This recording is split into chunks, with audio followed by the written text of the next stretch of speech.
మీరు పుట్టుక లోకానికి ఎంతో ఆనందం.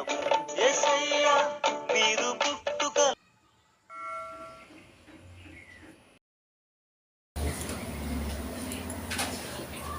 క్రీస్తు నామములు శుభములు.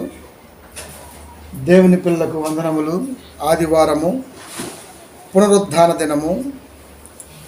ఈ సమయంలో మాట్లాడుతున్నటువంటి అంశం చెమట కారునట్లు శ్రమపెట్టి దేహంబు గడన చేసి కుడువలయు. ఇది పద్య గద్య భాగాల నుంచి తీసుకున్నటువంటి మాట. 15వ శతాబ్ద కాలానికి చెందినటువంటి ఓ వ్యక్తి ఈ పద్యాన్ని రాసినప్పుడు సమాజాన్ని మేల్కొల్పటం కొరకు తన పద్యాలలో, తన గద్యాలలో ఎన్నో మానవ మేల్కొల్పిత అంశాలను క్రోడీకరించి పాఠ్య పుస్తకాల రూపంలో ఎల్కేజీ నుండి పీజీ వరకు, ఇంకా హైయర్ ఎడ్యుకేషన్ వరకు ఎక్కడో ఒక చోట మనిషిని మేలుకొల్పుతూ సాగింది బోధనా విధానం. కానీ మనిషిలో కానీ ఆలోచనలో కానీ మార్పు రాలేదు. అది వదిలే. ఇది సంస్కృతం.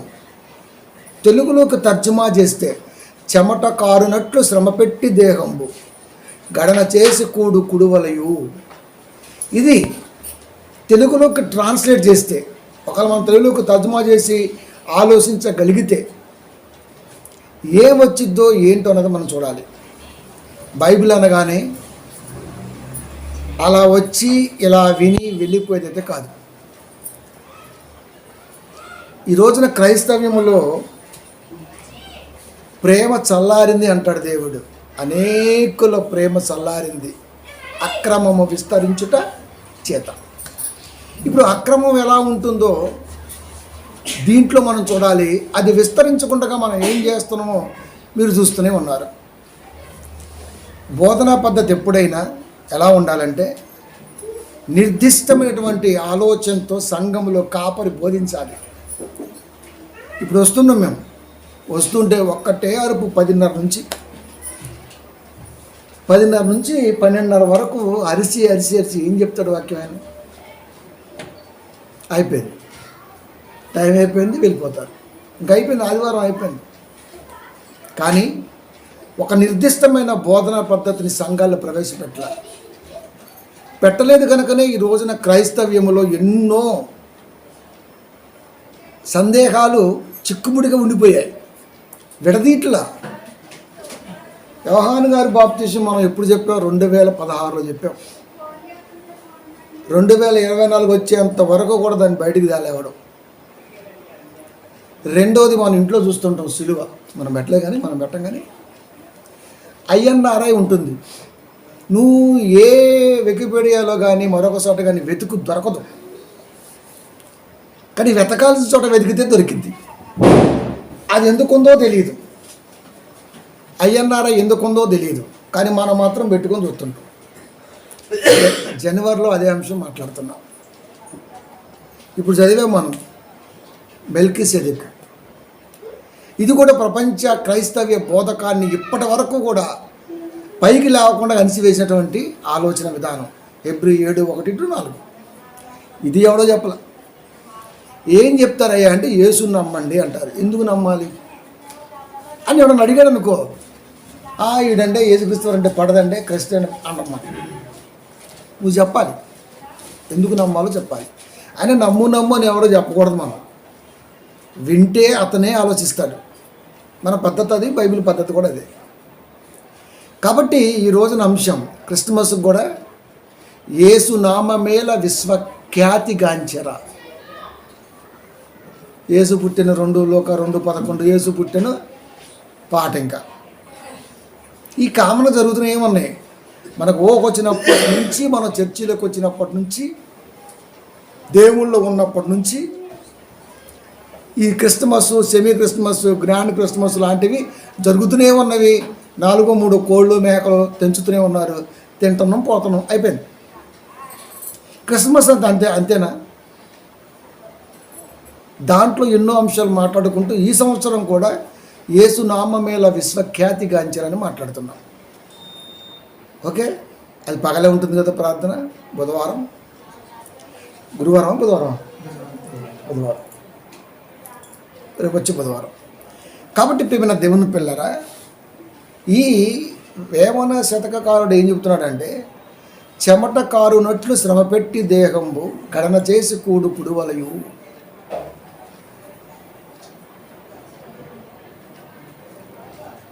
వెళ్దాం, ఇది మనసులో పెట్టుకొని ఎందుకు చెప్పాడో దానికి వెళ్దాం. బైబిల్ టు బైబిల్ కదా ఆన్సర్. మనం ఎప్పుడు కథలు చెప్పం, సొల్లు చెప్పం, పురాణం అసలుగా చెప్పం. అపోస్తుడైన పౌలు తెస్సలోనిక సంఘానికి ఉత్తరాన్ని రాస్తూ మొదటి అధ్యాయము 3వ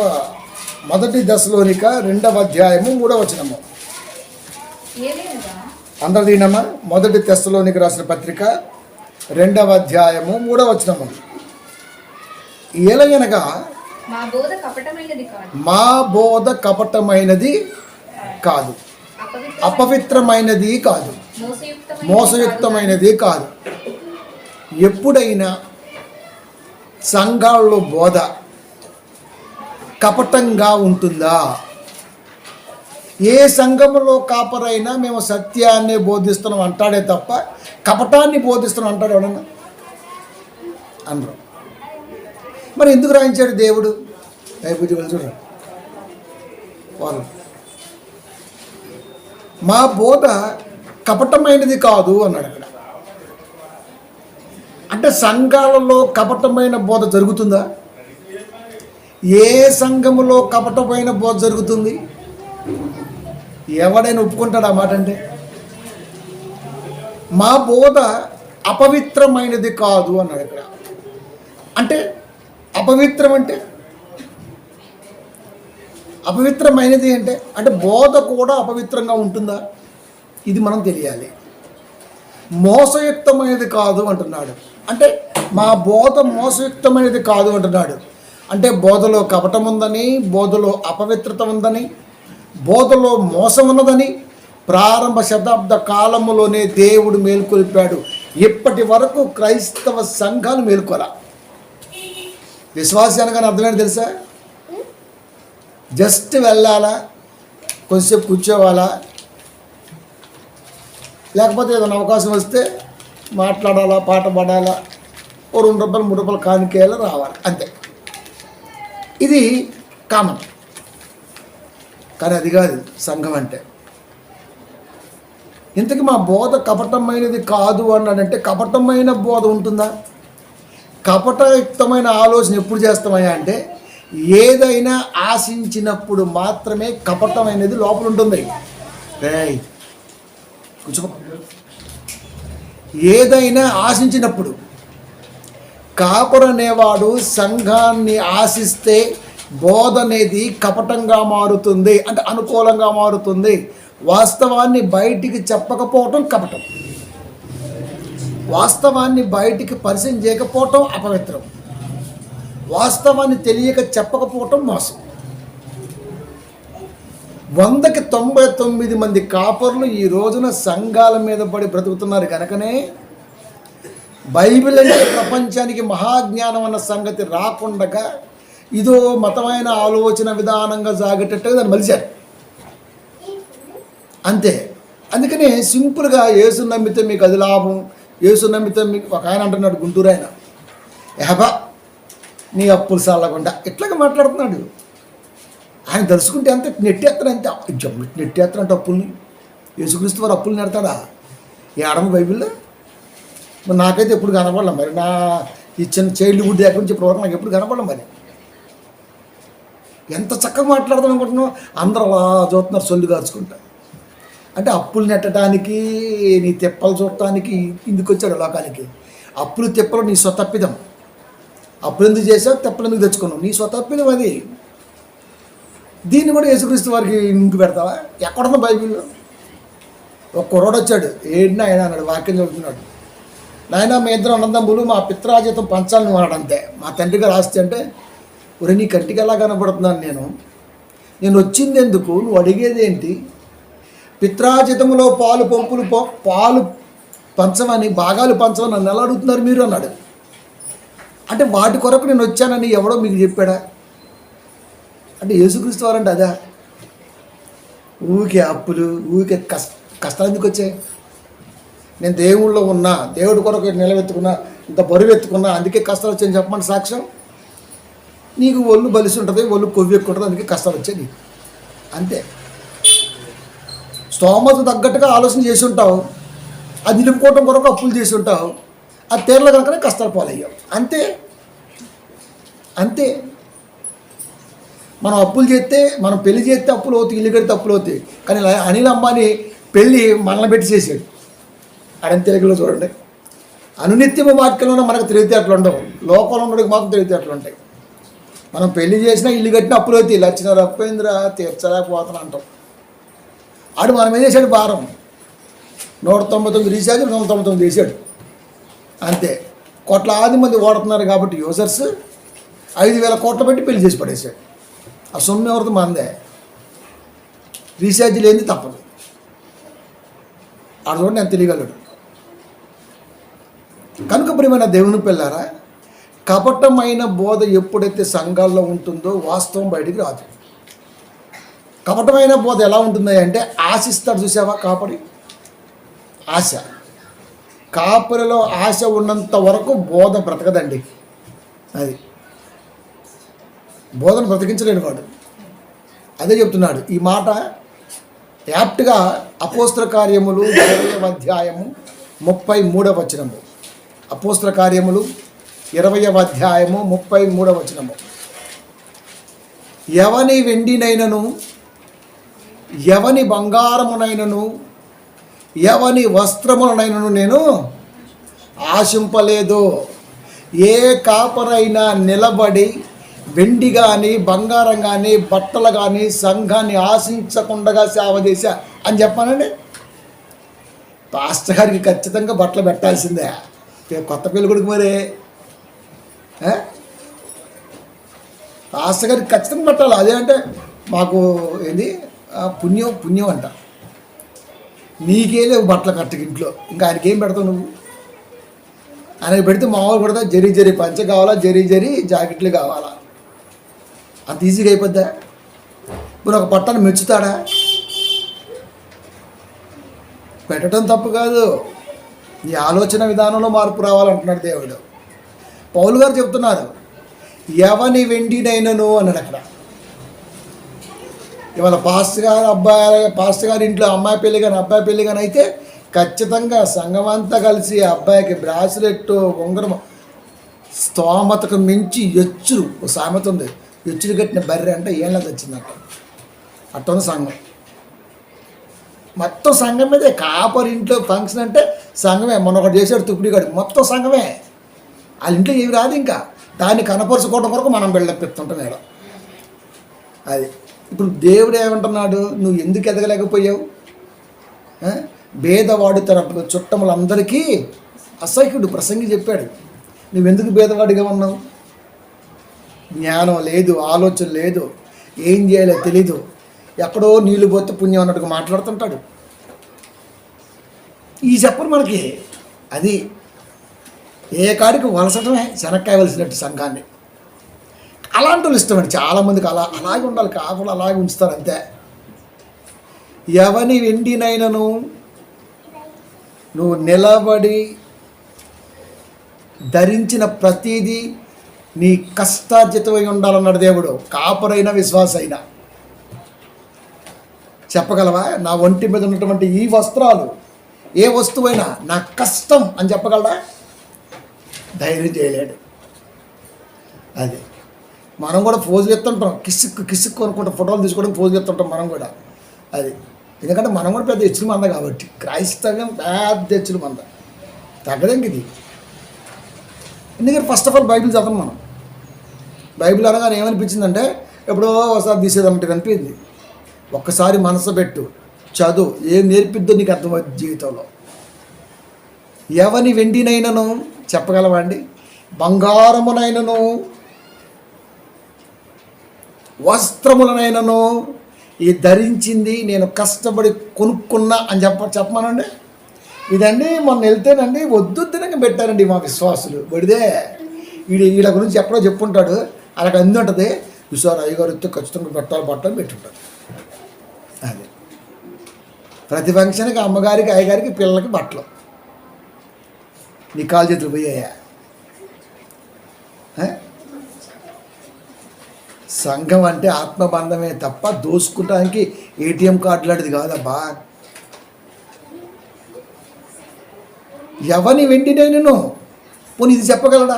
1వ తెస్సలోనికీ 2:3 మాట, మా బోధ కపటమైనది కాదు అని చెప్పగలడా? మోసయుక్తమైనది కాదు అని చెప్పగలడా? అపవిత్రమైనది కాదు అని చెప్పగలడా? అది చెప్పలేడు. ఎవని వెండినైనను బంగారమునైనను వస్త్రములనైనను నేను ఆశింపలేదు అని అక్కడ. ఆశింపలేదు. ఆశగాడు మామూలు కూడా మరి ఆట. అందుకే నా ప్రసంగం అంటే చాలామందికి సర్రమని గాలింది.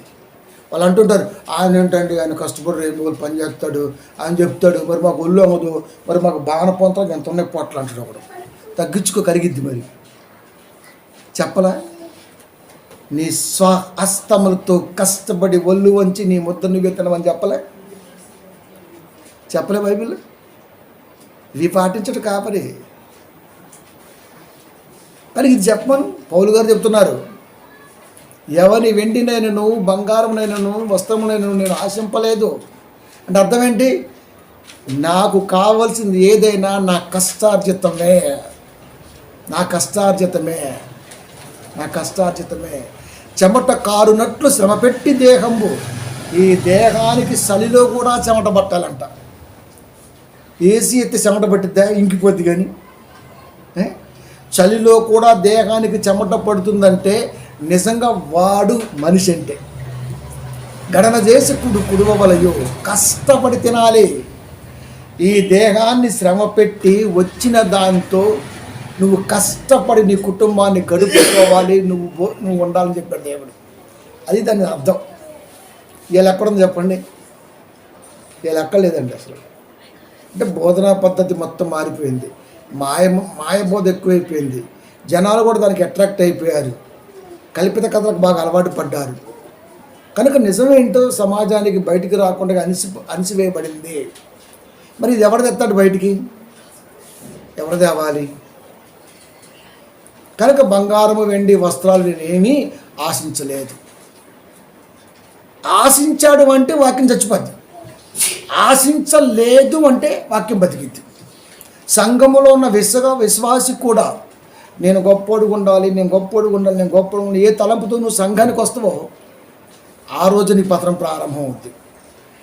సంఘంలో నేను ఎప్పుడు ఇంత చోటు జరిగినా చాలు, కూర్చొని వింటే చాలు అని ఉన్నావు అనుకో, నీ తలంపును బట్టి నిన్ను దేవుడు ఈ స్థితిలో నిలబెడతాడు కదా. మనం బాగా ఊహించుకుని వస్తుంటాం. ఒకడు అనుకున్నాడు ఒక 7-8 ఏళ్ల క్రితం, అయ్యగారు తెచ్చిపోతే అయ్యగారు సీట్ నాదే అని. నా సావు నేను పిలిస్తేనే వచ్చింది రా అబ్బాయి. బైబిల్ చదవట్లే? బుద్ధిమంతులకు వాళ్ళ సావు తెలియకపోదు అన్నాడు. నేను ఎప్పుడు చావాలి నాకు తెలీదా?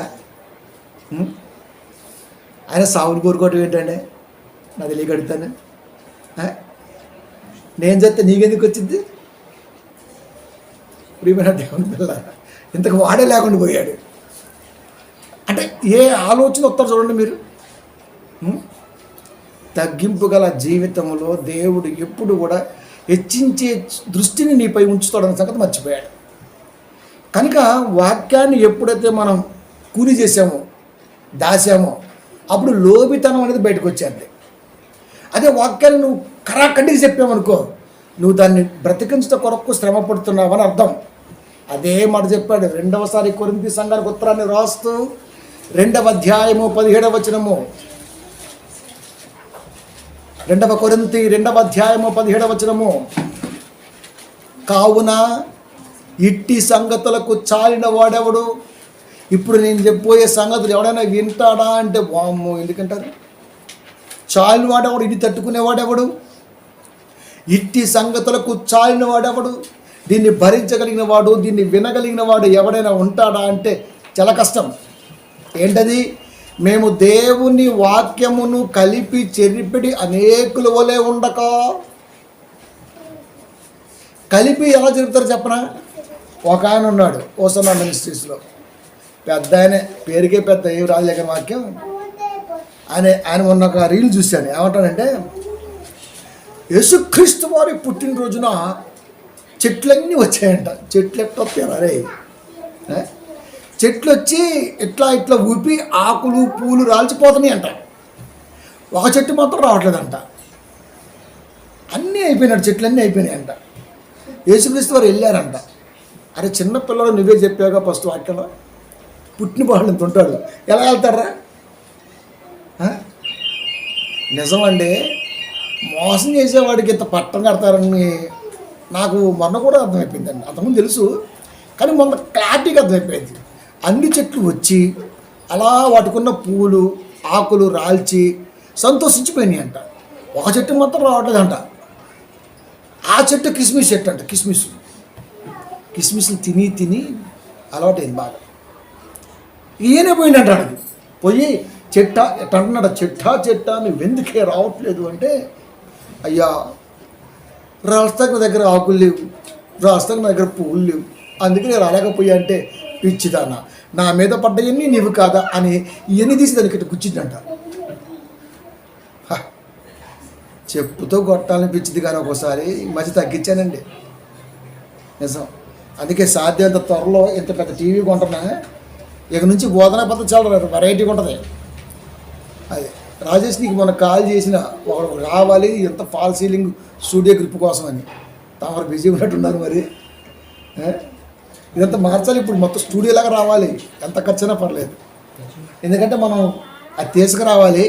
సార్ వారు మరి ఏం మాట్లాడుతున్నారో మనకు తెలియాలి కదా. మరి ఇప్పుడు నేను చెబుతున్నా కాబట్టి మీరు వింటున్నారు. అఫ్కోర్స్ మీరు కూడా గుర్తెరుగుంటారు. కానీ ఈసారి మళ్ళీ తీర్మానం వల్లనే ఇంక వాక్యం వచ్చాడా, ఇక్కడికి వచ్చాడా, నేను ఫోన్ చేశాను. ఓకే, అది చేద్దాం. కాబట్టి ఇప్పుడు ఏమైనా దేవుని పిల్లరా, నా మీద ఉన్న పూలు, నా మీద ఉన్నటువంటి ఆకులు నీకే ఇస్తాను చెప్పేసి ఒక్కొక్కటి ఎన్ని పడతారా మీద. యేసుక్రీస్తు పర్వతలాగా ఉంటాడా? మనిషిలాగా ఉంటాడు కదా ఆయన. ఎంత బావులు ఎట్ట మాట్లాడతాడురా. బా ఎంత మోసం అంటే భలే అనిపించిందండి నాకైతే. ఇలా వింటున్నారండి, అందుట్లో పెద్ద పెద్ద చదువుకున్న వాళ్ళు ఉన్నారండి. నాకు అర్థమైంది, వీళ్ళల్లో ఒక్కడు కూడా బైబిల్ తీసిన వాడు లేడు అనిపించింది నాకు. ఇంత దుర్మార్గమైన బోధ అండి. దానికంటే జబర్దస్త్ ట్రై చేస్తే బెస్ట్ కదా, కాస్త డబ్బులను వస్తాయి. మేము దేవుని వాక్యమును కలిపి చెరిపిడి అనేకుల వలె ఉండక. ప్రారంభ శతాబ్ద కాలంలోనే వాక్యాన్ని అనిసే బోధకులు ఎక్కువైపోయారు. అది సంఘంలో కూడా విశ్వాసం చాలామంది ఊరికే వాడిని రొయ్యలాగా వస్తారన్నమాట. ఇంకా అది గారె నూనెలో గారెత్తే బువ్వను బొగ్గిద్దే మన పూరిలాగా అట్ట పొదియాలి. ఇంక వాడిని మన దగ్గర ఒకటి ఉండవు కోతులోడు, ఆడు ఊరికి ఎత్తాలి, గాలి కొట్టాలి. మనం ఏడ కొడతాం గాలి, మనం కొట్టలేం, మన దగ్గర పంపేలేదు, ఇంక మనం ఏం కొడతాం గాలి. అది కడుక్కి గాలి కొట్టాలంటే నా వల్ల కాదురా బాబా. అది ఈ కపటమైన ప్రేమ నాకెందుకు నాయన. అందుకే దేవుడు ప్రభువా 101 కొబ్బరికాయలు కొట్టేమన్నా, నిజం ఒక్కొక్క కొబ్బరికాయ 40 రూపాయలు పోతే నాకు 5,000 అని చెప్పేసి. దేవుని వాక్యమును కలిపి చెరిపిడి అనేకుల వలె ఉండక నిష్కాపట్యము గలవారమును దేవుని వలన నియమింపబడిన వారమున ఉండి క్రీస్తునందు దేవుని ఎదుట బోధిస్తున్నాము. నేను వాక్యం చెబుతున్నానంటే నా ముందు దేవుడు కూర్చొని వింటున్నాడన్న భయంతో వాక్యం చెప్పాలా. విశ్వాసులు ఏం చెప్పి వింటారు పాపం. వాళ్ళు గొర్రెలో పాట కూడా పాడతారు కదా, చిన్న గొర్రె పిల్లను నేను యేసయ్యా. నువ్వు నిజంగా చిన్న గొర్రె పిల్లవే, ఇంక నువ్వు పెద్ద అవ్వవు, నువ్వు ఎప్పుడంతే. గొర్రె అనేది సాధువుకి చెప్పాడు మాట, కానీ కొదమసింహం అన్నాడు యేసుక్రీస్తు వారిని దేవుడు బైబిల్లో. నువ్వు ఇంకా గొర్రె కాడే ఉన్నావు. అందుకే లోకం అంతా మనల్ని చాలా యూట్యూబ్ ఛానల్లో గొర్రెలు అంటుంది క్రైస్తవుని. క్రైస్తవుడు అంటే కొదమసింహపుత్రుడు అని అర్థం. నేనేమో గొర్రెలు అన్నాం అంతే. మళ్ళీ కర్ర కూడా వంకర కట్ట పెట్టిన దానికి పాలిష్ చేసినప్పుడు ఆడితే పాలిష్. మరి 3 గొర్రెలు ఉంటాయి సంకలం. మళ్ళీ వెనకాలన్నీ అటు మేస్తాడు, ఇటు కొడితే ఓ బొమ్మ. ఈ పాటను బట్టి, ఆ వాక్యాన్ని బట్టి, నేను గొర్రెలకు మంచి కాపరిని, గొర్రె కర్ర అయిపోయింది, ఒక బండమే కూర్చుంటాడు. అంటే లేపల, తలంపుని లేపట్లేదు. అది దేవుని వలన నియమింపబడిన వారమునయుండి. దేవుని వలన అంటే 66 పుస్తకాల మీద గ్రిప్ ఉంటే నిన్ను వాడుకునే సాధనంగా దేవుడు నిర్ణయించుకుంటాడు. ఇంకో పాట పాడాడు, నేను కూడా ఉన్నానయ్యా నన్ను వాడుకో యేసయ్యా. అంటే నువ్వు ఉన్నవన్న సంగతి, 66 పుస్తకాల మీద గ్రిప్పునున్న సంగతి, సకల విధములైనటువంటి జ్ఞాన పరిజ్ఞానముతో నిండి ఉన్న సంగతి దేవుడికి తెలియక నువ్వు చెబుతున్నావు. ఇక్కడ ఓ పౌలు చెప్పాడా, ఓ పేతురు చెప్పాడా, అపోస్తులు చెప్పారా, శిష్యులు చెప్పారా, బైబిల్ ఎవరైనా చెప్పారా? మనలో ఉన్నటువంటి తృష్ణని గమనించిన దేవుడు నీకు పీఠాన్ని కట్టబెడతాడే తప్ప నువ్వు పాడినంత మాత్రాన, కంఠసాల రాగం తీసినంత మాత్రాన పట్టుకోడాను. నిజమే కదా. అందుకే ఇట్టి సంగతులకు చాలినవాడెవడు? ఇంత ఓపెన్ హార్ట్గా వాక్యాన్ని చెబుతుంటే విని తట్టుకునేవాడు ఎవడున్నాడు లోకంలో? దీన్నే తట్టుకోవట్లా. రేపు పొద్దున కూడా మరి తీరుమారు మళ్ళీ ఉన్న శవన వస్తాడు బయటికి. అప్పుడేంటి ఇంకా చాలామంది వ్యాసనం విలుస్తుంటారు రేపు స్టూడియోకి మనం. అందుకే దీనికి త్వరలో మారుస్తున్న మొత్తం దేవుని ప్రార్థన మందిరం అలాగే ఉంటుంది. బట్ ఏకే స్పిరిచువల్ స్టూడియో అని వస్తుంది. మళ్ళీ దీన్ని అలా చేయబోతున్నాం. సాధ్యమంత ఫాస్ట్గా చేస్తాను. ఇటు వదిలిస్తే కుదరదండి. ఎందుకంటే ఎవడేదో అనుకుంటాడులే అంటే ఎవడైనా ఏదైనా ఎప్పుడైనా అనుకుంటూనే ఉంటాడు. అది యేసుక్రీస్తు వారికే సర్టిఫికెట్ ఇవ్వాల, మనకి ఇస్తారని ఎందుకు అనుకోవాలి? కానీ ఖచ్చితంగా క్రైస్తవ్యం బ్రతకాలంటే ఎవడన్నా కూడా తెగించాల్సిందే, లేకపోతే బ్రతకదు. మనం మాట్లాడుతున్న ఛానల్లో వెళ్ళట్లే, వెళ్తుంది కదా మన ఛానల్లో.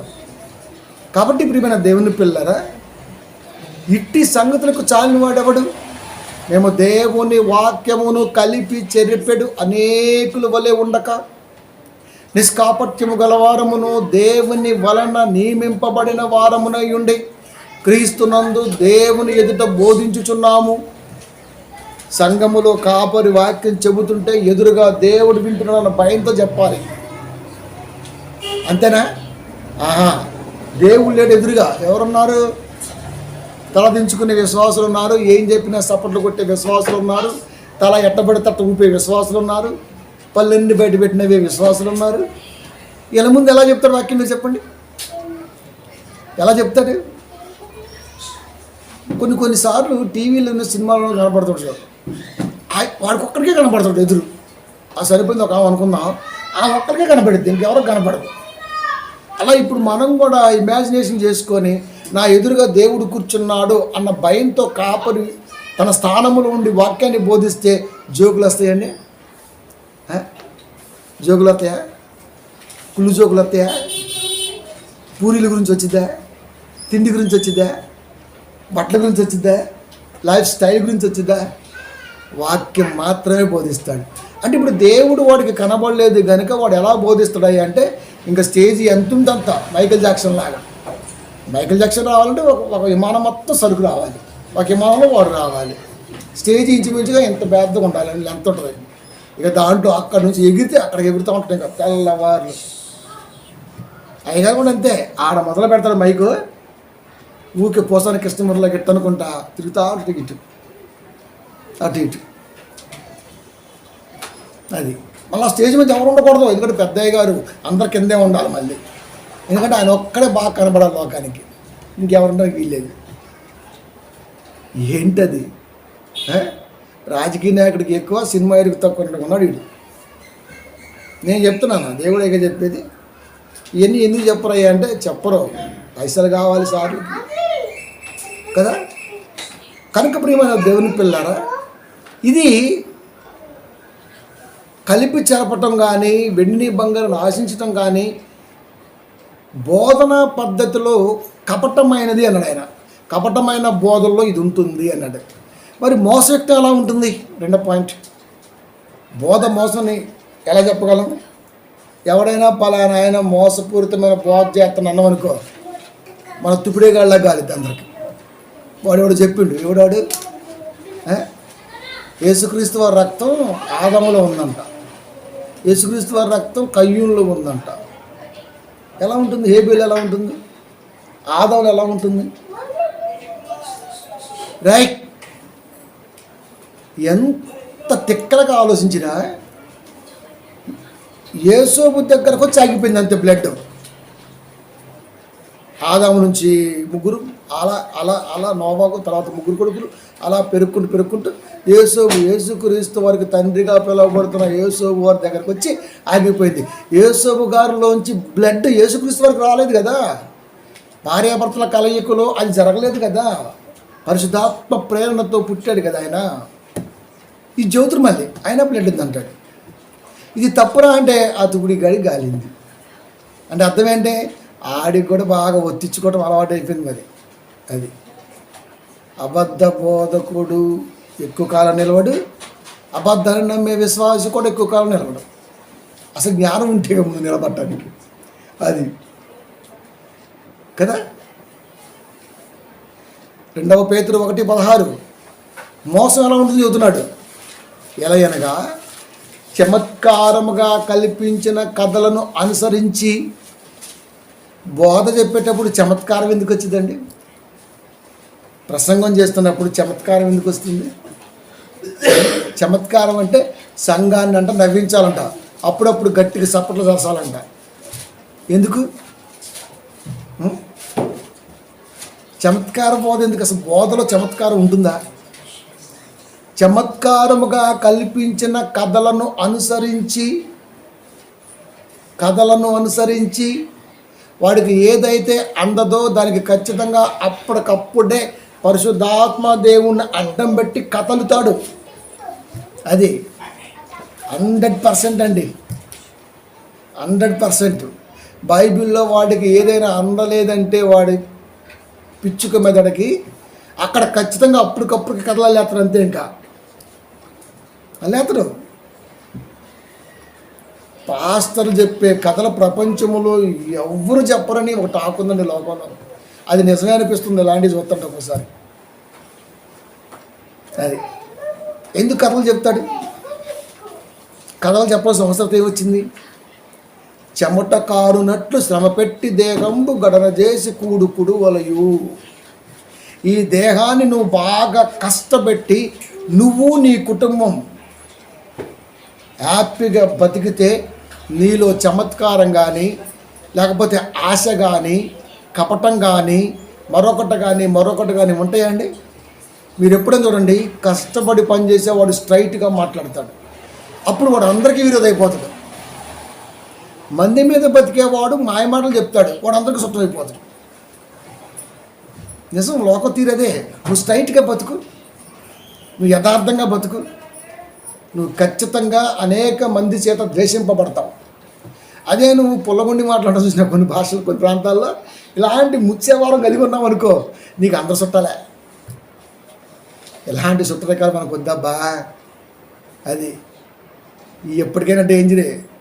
కనబడని తాడు గొంతుకు ఊరేసుకుంటారు, గుర్తుపెట్టుకోవాలి. ఎందుకంటే అంతే చమత్కారం. ఇక వాడు చెప్పిందే సత్యం అన్నట్టుగా ఉంటుంది మనకి. అది దేవుడు ప్రత్యేకించి ఎస్పెషల్లీ ఇది నా కోసమే చెప్పాడు అబ్బా రాత్రి ప్రభు. ఒక ఆయన చెప్పాడు, నేను యేసుక్రీస్తు వారు గోలీలాడేవని. మీకు కూడా చెప్పినది. అందుకే చెప్తే ఇవన్నీ మీకు వీడియోలో చూపించాలి. మామూలుగా మరి వ్యవహారం. యేసుక్రీస్తు వారితో 12 గంట గోలీలాడినట్ట. అంటే ఆయన 12 గంట గోలీలాడా? అసలు గోలీలాటం ఏంటన్నా తెలియకడతాను. ఎలా సంఘం ఎలా నమ్ముతుంది? ఏ ఒక్కరు కూడా అడగరండి అసలు అయ్యగారు గోళీలు ఆడటం ఏంది అయ్యగారని. ఎందుకంటే అయ్యగారి రాత్రి పరలోకం వెళ్ళి వచ్చారంట. చెప్పారు పరలోకం వెళ్ళి ప్రభుత్వం ఆ మంచులో అంటున్నాడు. ఒక ఆయన చెబుతున్నాడు, నేను ఇప్పటి వరకు అనేక సార్లు పరలోకం వెళ్ళొచ్చని చెబుతున్నాడు. బీబీసీ న్యూస్లో, మామూలు న్యూస్ కూడా కాదు అది. ప్రపంచంలో వాడంత దుర్బోధకుడు మరొకడు లేడు. ప్రపంచ దుర్బోధకుడు. నేను దేవుడితో రాత్రి 12 నుంచి 3 గంటల వరకు పరలోకం వెళ్ళి ఆయనతో అన్నీ సంభాషించి భూమి మీద విషయాలన్నీ ఆయనతో పంచుకొని ఇతడు ఆయనతో మాట్లాడుతుంటే ఆ మంచు ఆయన నెత్తి మీద పడుతుంటే అది వెండిలాగా మెరుస్తుందంట. పరలోకంలో మంచు ఎందుకు ఉంటుంది? పైగా ఇలా తీసుకెళ్ళినట్టు భూలోకం నుంచి పరలోకానికి ఇలా జనం అలా చూసేస్తున్నారండి. ఎంత మోసం అండి, ఎంత మోసం. ఒక్కసారి మరణించిన తర్వాత మళ్ళా తిరిగి మనిషి భూమి మీదకి రాగలరా? నమ్మేస్తారంతే. చమత్కారం కల్పించిన కథలు అనుసరించి అంటే వాటిని మలుసుకొని మన ప్రభు అయిన యేసుక్రీస్తు యొక్క శక్తి అంటే ద పవర్, యూనివర్సల్ పవర్. రేపు అదే అంశం అంది, యేసు నామమేల విశ్వఖ్యాతిగాంచేరా. ఒక యూనివర్సల్ పవర్ గురించి మాట్లాడాలంటే ఎవరు చెప్తారండి? ఒక పవర్ గురించి తెలియాలంటే ఎవరు చెప్పాలి? శక్తి అంచనా ఎవరేస్తాడు చెప్పండి? శక్తిమంతుడే వేస్తాడు. ఎవడా శక్తిమంతుడు? రైట్ బ్రదర్స్ 1903 సంవత్సరంలో క్రైస్తవ కుటుంబం కదా, ఎలా లేపాడు ఆ గాలిలోకి. ఈరోజు విమానం బుర్రుమని లేచిపోతున్నాం. మనం పోయొచ్చే ఫ్లైట్, మనం పోయొచ్చే ఎక్కొచ్చి అని సింపుల్ చెబుతున్నాడు. కొన్ని వందల టన్నుల వెయిట్ని గాల్లో నిలుపుతున్నాడంటే ఆ రైట్ సోదరుల ఆలోచన పరిజ్ఞానం ఎంత గొప్ప చెప్పండి. ద పవర్ ఆఫ్ స్పిరిట్ అన్నాడు దాని ఇంగ్లీష్లో. ఎలా అసలు ఆ ఆలోచన ఎలా వచ్చింది? కొన్ని వందల టన్నుల బరువు నేల మీద ఆపుతున్నాడు, చిన్న రాయి వేస్తే మునిగిపోతుంది. ఎట్లా సాధ్యం? ఎలా ఆపుతుంది? ఇప్పటికీ అంత చిక్కదో. చేస్తున్నారు అంతే, వదిలేస్తున్నారు, నిలబడుతుంది, బాగానే ఉంది. హౌ? వీటన్నిటి కూడా ఆన్సర్ ఐఎన్ఆర్ఐలో చెప్తాను, కంప్లీట్గా చెప్తా దాంట్లో.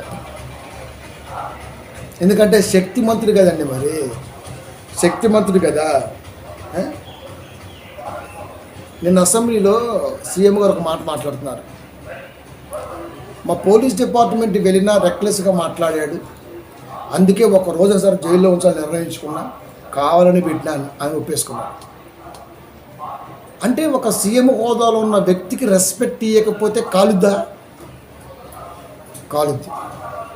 ఎందుకంటే రీసెంట్ ఇన్సిడెంట్ మనకి కనబడుతుంది, సిచ్యువేషన్ కనబడుతుంది. మరి ఇంత శక్తిమంతుడైన దేవుడికి గౌరవ మర్యాద ప్రతిష్టలు భంగం వాటిల్లుతుంటే ఆయనకి ఏమనిపించదా? యాక్షన్ తీసుకోడా? తీసుకుంటాడు.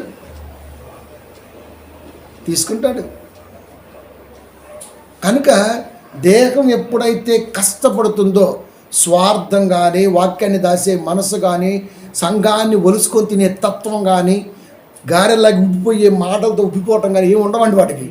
ఎందుకంటే వాడు కష్టజీవి అంతే. ఇంకా వాడికి దేనికి తలంచడు. ఇంకా ఈ రోజున కాపరి అలా ఉంటే సంఘం ఎంత బాగుంటుంది? కాపరే ఓపకాయ లాగా ఉంటాడు, ఇంక సంఘం దోసకాయ దొండపండులాగా ఉంటుంది. అది కాపరి కష్టజీవి అయితే ఆ కష్టంలో ఉన్న కష్టం వాడికి తెలుసు కనుక వాడు దేన్ని సంఘాన్ని ఆశించడు.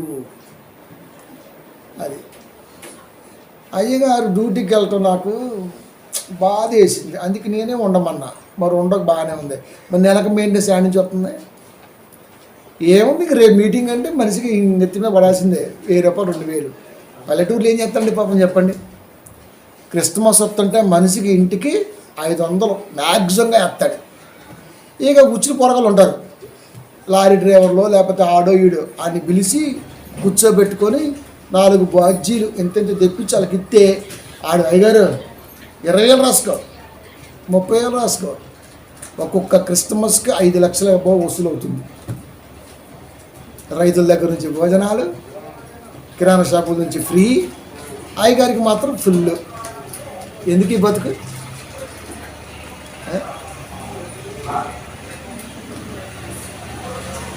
అయిపోయిన తర్వాత మిగిలితే మళ్ళీ అయ్యగారి ఇంటికి అయ్యి ఎందుకు? పుణ్యం కాదు, దరిద్రులారా పాపం. అది మా అమ్మ ఒక మాట చెప్పింది, మనం ఏదైనా దాచుకున్నా చెప్తున్నాం. మా అమ్మ చెప్పేది ఎవడైనా ఏమనుకుంటారు చెప్పనా? మా అమ్మే నన్ను అన్న తల్లే నిజమే చెబుతుందని పిచ్చితే ఆమె చెబితే. నా ఎదురుగా ఉంటే మాత్రం ఆమె మాట్లాడదు. ఎందుకంటే నేను ఖండిస్తాను మా అమ్మనైనా సరే. నేను లేకుండా మా అమ్మ చెప్పే ప్రతీది అబద్ధమైన సంగతి ఎవడో తెలియదు. నిజం. ఆ విషయం మా అమ్మ కూడా చెప్పిన. ఎందుకు ఇంత అబద్ధం ఆడతామంటే అలవాటు అయిపోయింది అందంత. ఇంకేం చేస్తాం, ఇల్లు అడగండి ఇంకా బతికే ఉంది. ఊరికే దాసుకో, ఇదే ఇదే ఇదే నేర్పిద్ది. 4 రాళ్ళు వెనకాల వేసుకో. అందుకని మా అమ్మకి ఎక్కువ దూరం ఉండడానికి ఇష్టపడతాయి. ఎందుకంటే మా అమ్మతో అబ్బో, మా అమ్మ ఏడ్చిందంటే మనకి ఏడుపు వచ్చేది. అంత మహానటి మా అమ్మ, మామూలు నటి కాదు. నా ముందు ఏడవాలని మా అమ్మనే ఏడవదు. ఎందుకంటే నేను ఒప్పుకోను. ఆ తల్లిని కూడా ఆ దేవుడే నాకు తల్లిగా ఇచ్చాడు. కానీ ఆ తల్లిలా లేదు, దెయ్యం దూరింది బాగా. అది పాపం అప్పుడప్పుడు మా అమ్మతో పరిచయం చూసిన సంవత్సరానికి ఒకసారి ఎప్పుడన్నా వాళ్ళు బాగా నమ్మేస్తారు. నమ్మేసి వాళ్ళు కూడా ఎడుతుంటారు. ఇంకా ఒక్కొక్క బొట్టుకు సమాధానం చెప్పాలి బాబు. అది ఎవరైతే ఏంటి, యేసుక్రీస్తు వాక్యం చెప్తున్నారు. మరియమ్మ వచ్చింది, వాళ్ళు వచ్చారు, అయ్యా మేము వచ్చింది అన్నారు. అయితే ఏంటి ఎవరు నా తల్లి, ఎవరు నా సోదరులు? వాక్యం వినేవాడే అంటే తల్లిని అవమానించినట్ట కాదు. అక్కడ తల్లి అందరికంటే ముందు దేవుళ్ళో ఉండి పిల్లలు నడిపించాల్సింది పోయి రూపాయి వెనకాల వేసుకో, పిల్లలు దాసుకో, ఇదే నేర్పింది బిడ్డలకి. అందుకే ఒక దెయ్యం బిడ్డ ఉంది, అది మామూలుగా ఇచ్చి పడుతుంది పెట్ట. దాన్ని చూస్తే కోపం వచ్చేది నాకు. అందుకే ఎడమ కన్ను కూడా నేను అసలు పోను. అది దెయ్యాల కాడికి కట్టబోతాడు దైవజనుడు. ఒక దైవజనుడు దెయ్యాల కాడికి ఎందుకు పోతాడు? దెయ్యాల కాడికి దెయ్యాలే పోతాడు. మనకు తెలుసు కదా మరి పుట్టుపురత్రాలు. పాపం వాళ్ళకి తెలియదు. ఇంకా వాళ్ళు అనుకుంటున్నారు తెల్ల వస్త్రం ధరించుకుంటా కూడా దైవం అనుకుంటున్నారు. ఆహా, వాణి పరిచారకులు నీతి పరిచారకుల వేషము ధరించుకుంటే గొప్ప సంగతి 2 కొరింథీ 11:14 వీరికి చెప్పాడా?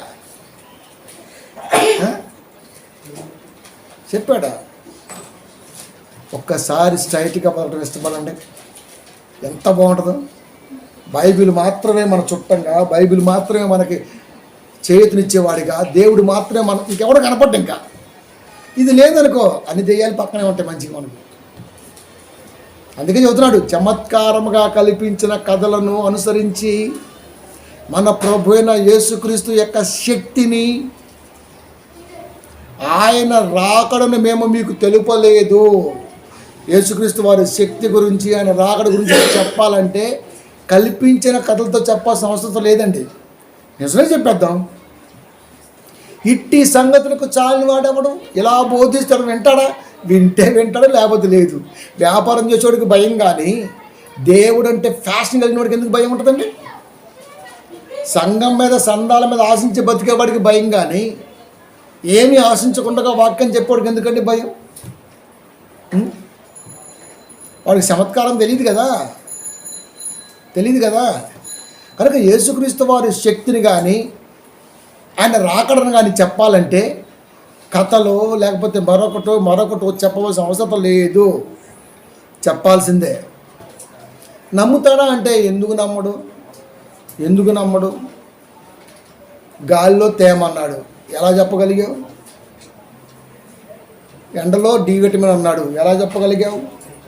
పళ్ళలో ఏ విటమిన్ అన్నావు, సి విటమిన్ అన్నావు, ఎలా చెప్పగలిగావు? ఆకుకూరలో ఏ విటమిన్ అంటున్నావు, ఎలా చెప్పగలిగావు? మాంసములో కృతులు ఉన్నాయి అన్నావు, ఎలా చెప్పగలిగావు? పప్పు దినుసుల్లో మాంస కృతులు అన్నావు, ఎలా చెప్పగలిగావు? ప్రయోగం చేసి ప్రయోగశాలలో కొన్ని సంవత్సరాలు నువ్వు ఉండి నీ జీవితాన్ని మొత్తం త్యాగం చేసి కానీ దాంట్లో ఏముందో వెలికి బయటకు తీయలేదుగా. సైంటిస్ట్ అయిన వాడు తీశాడుగా. మరి కాపర్ అంటే ఎవరు? సైంటిస్ట్ కాదా? ప్రియమైన దేవుని పిల్లారా, అంత స్థితిలో ఉంచాడండి కాపర్ని. కానీ ఈ రోజున అందరూ కాటి కాపర్లే, శవాల కాట చిల్లర పెట్టుకుని బ్యాచ్ ఎక్కువైపోయారు. నిజం. అది ఇన్ని పదాలు రాస్తాడు. అందుకే కాపర్ అనేవాడు ఎప్పుడు కూడా దేహాన్ని శ్రమ పెట్టి నీ కుటుంబాన్ని నువ్వు చూసుకుంటూ సంఘములో వాక్యం కొరకు వెళ్ళు, ఎంత బాగా చెప్తావో అన్నాడు. ఒక్కొక్కడు బొగ్గలు ఎంతలా ఉంటాయి. మనమేమో పీకపోయి ఉంటుంది అది. ఎందుకంటే మనం కష్టజీవులం కదా మరి. కనుక ప్రియమైన దేవుని పిల్లారా, మన ప్రభు అయిన యేసుక్రీస్తు యొక్క శక్తిని, ఆయన రాకడను మేము మీకు తెలపలేదు. దేవుడి గురించి చెప్పాలంటే, ఆయన శక్తి ఏంటో, ఆయన రాకడేంటో తెలియజెప్పాలంటే కథలు చెప్పవలసిన అవసరత లేదు. నిజం చెప్తే అయిపోతుంది కదా. ఇప్పుడు క్రీస్తు రాకడను చమత్కారంగా కల్పించే కథలతో ఎందుకు బోధిస్తారు? అలా బోధించడం కూడా ప్రజలకు ఇష్టం అంట. చూడు ఎంత విచిత్రంగా ఉందో మరి. అలా బోధించడం కూడా ప్రజలకు ఇష్టం అంట. అది క్రీస్తు రెండవ రాకడ గురించి బోధించటం కల్పితాలతో, క్రీస్తు శక్తిని, ఇవన్నీ కూడా వాళ్ళకి ఇష్టం అన్నాడు అక్కడ. ఇప్పుడు కల్పించిన కథల్లో ఎందుకంత ఇష్టం? ఇప్పుడు కాదు ఈ మాట చెప్పింది. ఇర్మియా గ్రంథము 5వ అధ్యాయము 31వ వచనము, ప్రవక్తలు అబద్ధ ప్రవచనములు పలికెదరు, వారి పక్షమున ఏలుబడి చేసెదరు, అలాగు జరుగుట నా ప్రజలకు ఇష్టము, దాని ఫలము నందున్నప్పుడు మీరేమి చేయుదురు చెప్పేశారు. ప్రవక్తలు అబద్ధ ప్రవచనములు పలికెదరు. ప్రవక్త అంటే కాపర కంటే ముందున్న బ్యాచ్ అదే, మనకంటే ముందు వాళ్ళే ఉన్నారు. వారి పక్షమున ఏలుబడి చేసేదరు. అబద్ధ ప్రవచనాలు చెప్పేవారి పక్షాన కూడా సపోర్ట్గా ఉంటారంట. అలాగూ జరుగుతున్న ప్రజలకు ఇష్టము. అబద్ధాలు ఎవడితో చెప్తాడో వాడికి పట్టం బాగా కడతారంట ప్రజలు. దాని ఫలము నొందినప్పుడు రివెంజ్ తీర్చుకుంటారు కదా దేవుడు. మీరేమి చేయుదురు? నోరెళ్ళ పెట్టి సొత్తు మనం, అంతే కదా. అంతే. దాని ఫలము నొందినప్పుడు మీరేమి చేయుదురు? అబద్ధాన్ని ఎంకరేజ్ చేసేవాడు వాడు ఒక స్థితి వచ్చిన రోజున, ఆ రోజున నువ్వేం చేయగలవు, వాడిని ఏమైనా ఆపగలవా అని అడిగాడు. అందుకే వాక్యాన్ని చెప్పి ముందే ఆపమన్నాడు దేవుడు. అది దీనికి మనకు ఒక పేరు పెట్టారు, అరుణ్ కుమార్ గారు తిడతారండి అని. నీవన్నా బామర్దివా? ఎందుకు తిడతా నేను? నా తమ్ముడువా? ఎందుకు తిడతా నేను? మరి ఎవడవి? తిట్టాలంటే ఏదో ఒక బంధం ఉండాలిగా. బంధం ఉంటే తిడతామా? లేకపోతే ఆ రోజు నువ్వు వీళ్ళందరం తిడతామా ఏంటి మనం? ఏదో ఒక బంధం ఉంటుందిగా. తిట్టాము అంటే ఏదో ఒక బంధం ఉండాలి. నిజంగా నీకు తగిలిందంటే నీకు నాకున్న బంధం ఏమై ఉంటుంది? ఆత్మబంధం అయింది. ఆత్మబంధాన్నే స్వీకరించలేదు వీడు, దైవ బంధాన్ని లేకపోతే మరొక బంధాన్ని స్వీకరిస్తాడు వీడు. దాన్ని తిట్టడం అంటారా? కోపానికి, రౌద్రానికి, పగకి అర్థాలు తెలియకుండా బతికే ఈ లోకములో తిట్టడం అనేది కూడా వాక్యంలో ముడిపెట్టి మాట్లాడటం ఎంతవరకు సబబు? ఎందుకు తిడతామండి? ఏ బలి రక్తం యేసులో ఉందంటే మరి వాడిని చీల్చి అన్నాడేమో దాన్ని. అందుకే నువ్వు కూడా ఉన్నావు అస్త వేసి, మరి నేను తిట్టరా ఏమనకూడదు అనమాట. అది అందుకని ఏమనం సంఘాలు చాలా ఉన్నాయి. నేను అదే చెప్తుంటాను నాయన, హైదరాబాద్ మహానగరంలో దేవుడి మనసు ఒకటే కాదు నాయన, ఓ గల్లీకి ఒకటి ఉంది. నీకు ఎక్కడైతే ఏసీ చల్లగా ఉంటుందో, దూతుంటుందో, జుట్టు పెట్టి మరి ఇగ్గు పెట్టి అక్కడికి వెళ్ళు. ఎందుకు వెళ్ళామని కూడా అడగను నేను, ఎందుకంటే ఐఎమ్ నాట్ బిజినెస్ మ్యాన్. అడుగుతామా? తీర్మానం మళ్ళీ స్టూడియోలో ఇద్దరే ఉంటారు. ఒకటి పక్కన వచ్చడం, ఒక స్టూడియో, ఒక స్టూడియో ముగ్గురు ఉంటారు. ఒకటి కెమెరామెన్, ఒకటి పక్కన ఎక్స్ప్లెయిన్ చేస్తుంటారు, తీర్మానం మళ్ళీ మాట్లాడుతుంటారు. ఎగ్జాంపుల్ చెప్తున్నా, స్టూడియోలో ఉన్నటువంటి సంగతిని ప్రపంచానికి చెప్పగలిగినప్పుడు కొన్ని వేల మంది చూస్తున్నారు. మనం చెప్తే చూడరా అట. కనుక ప్రియమైన దేవుని పిల్లారా, ఎంత జాగ్రత్త చెబుతున్నాడు దేవుడు. ప్రవక్తలు అబద్ధ ప్రవచనములు పలికెదరు. ఎప్పటిది మాట? క్రీస్తు ఇంకా లోకానికి రాలా. క్రీస్తు రావడానికి ఇంచుమించుగా 600 ఏళ్ళకు పూర్వమే ఇర్మియా ప్రవక్త ద్వారా పలుకుతున్న మాట. వారి పక్షమున ఏలుబడి చేసేదురు. ఏలుబడి అంటే ఏటం.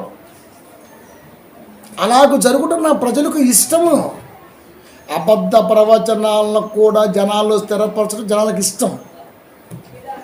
దాని ఫలము నొందినప్పుడు ఒక టైం వస్తుంది. ఆ టైం వచ్చినప్పుడు నువ్వేం చేస్తావు అడిగాడు దేవుడు. నువ్వేం చేస్తావు? నెబుకద్నెజరు గడ్డి తిన్నాడు, అహేషరోషు నేల నాకాడు. రాజులు ప్రపంచాన్ని పరిపాలించిన రాజ్యాలలో వాళ్ళు ఒకళ్ళు.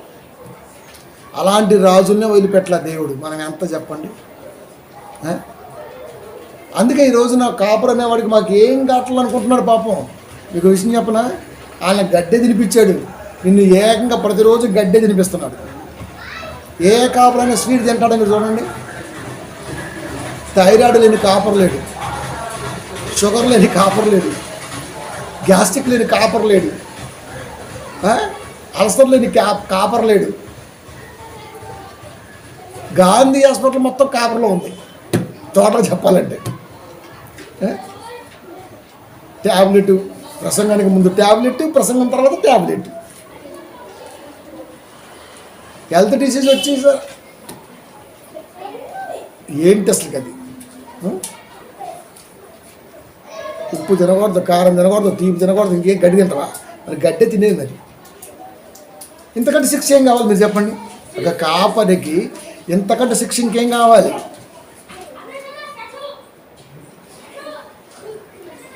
బోధకు ఖచ్చితంగా సమాధానం చెప్పాలి దేవుడి దగ్గరికి వచ్చిన తర్వాత. అదే చెప్తున్నాడు. అదే మనం అనుకోండి, చికెన్ తింటాం, సేద్ తింటాం, చేపలు తింటాం, అది తింటాం, ఇది తింటాం, అన్నీ తింటాం, మంచిగా తిని గుర్ర పెట్టి నిద్రపోతాం మనం. చాలామంది కాపురలో ఆ పరిస్థితి లేదు.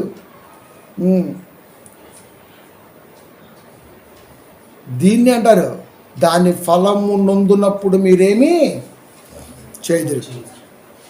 నువ్వేం చేస్తావు? అమ్మా, ₹1,00,000 లేకపోయినా పర్లా, 4 మెతుకులు లోపల శుభ్రంగా అరిగితే చాలు, అది ఆరోగ్యం. దానికి మించిన ధనం ఏం కావాలండి? బ్రతికిచ్చాడు, మంచి వాతావరణం ఇచ్చాడు, ఏమీ లేని తత్వాన్ని ఇచ్చాడు. ఏం తిన్నా అరుగుతుంది, హ్యాపీగా నిద్రపడుతుంది, ఏ టెన్షన్స్ లేవు. మనం పెట్టుకుంటే కొత్త టెన్షన్స్ లేకపోతే రావు. అంతే. కరెంటు షాక్ ఎప్పుడు కొడుతుంది మీరు చెప్పండి? దాన్ని ముట్టుకుంటే కొట్టింది. ఇది కూడా అంతే, షాకే ఇది కూడా. కనుక ఎంతవరకు ఉండాలో అంతవరకు మనం ఆలోచన చేసి అక్కడితో ఆగిపోతే ఏ టెన్షన్స్ ఉండవు మనకి. అంతకు మించి ఎక్కువ ఆలోచన చేసామా పడ్డట్టే. ఇంకా దాని ఫలము నొందినప్పుడు మీరేమి చేయదురు? ఇంకేం చేస్తాం? ఏమి చేయదురు? ఏదో ఒకటి చేయాలి కదా. ఇది చేద్దాం మనం.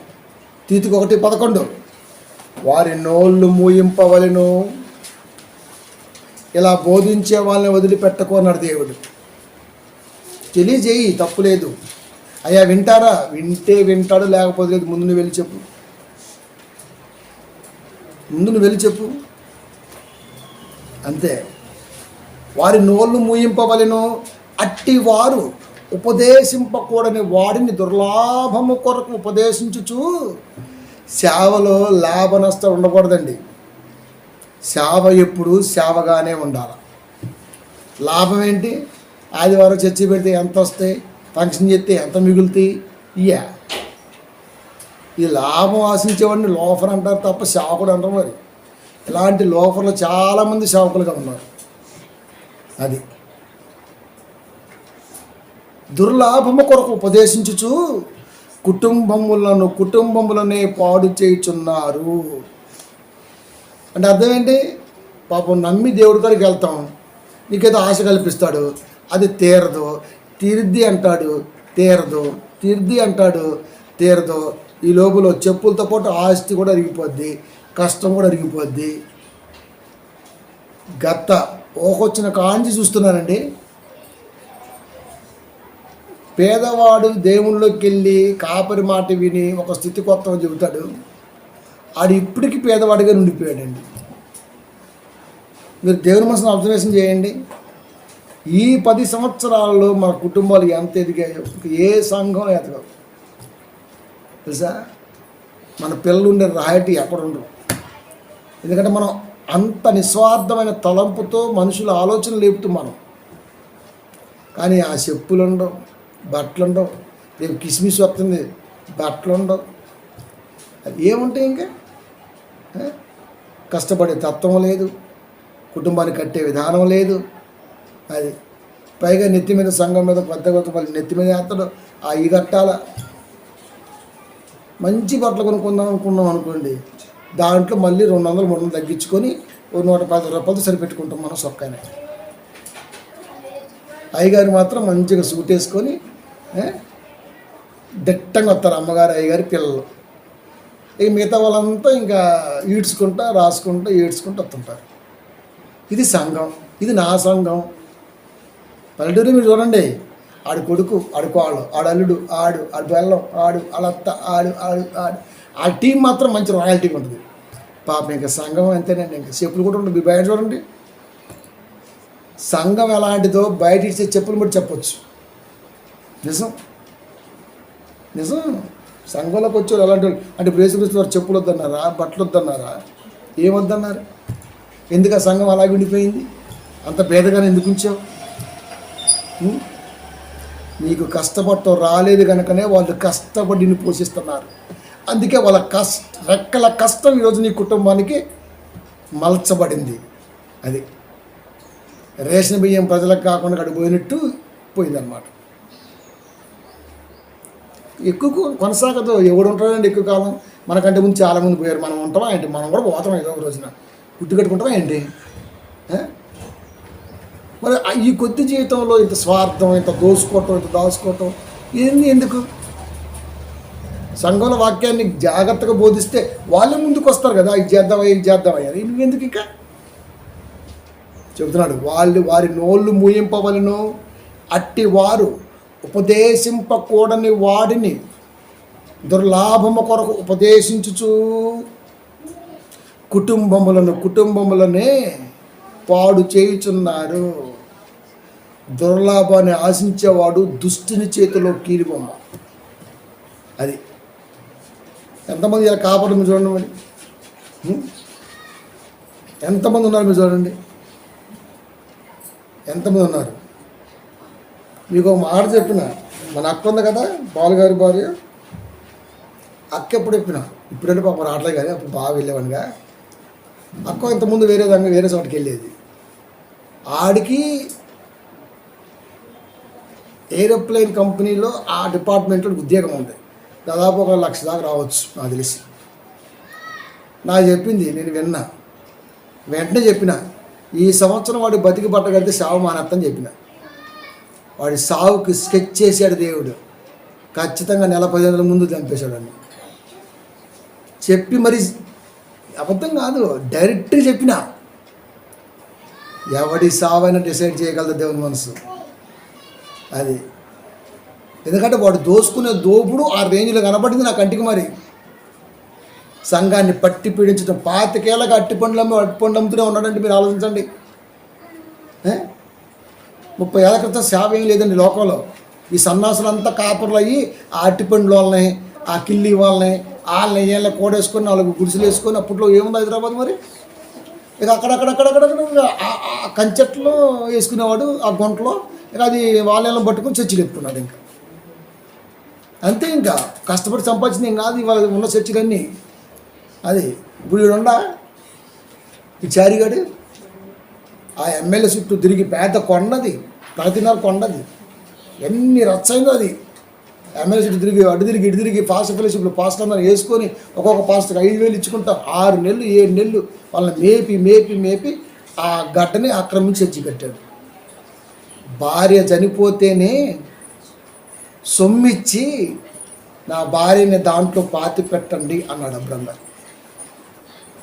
ఒక ఆత్మని కట్టడానికి సంఘాన్ని ఎలా కట్టాలండి? కష్టపడి స్థలం కొని దాంట్లో చర్చి కట్టాలి.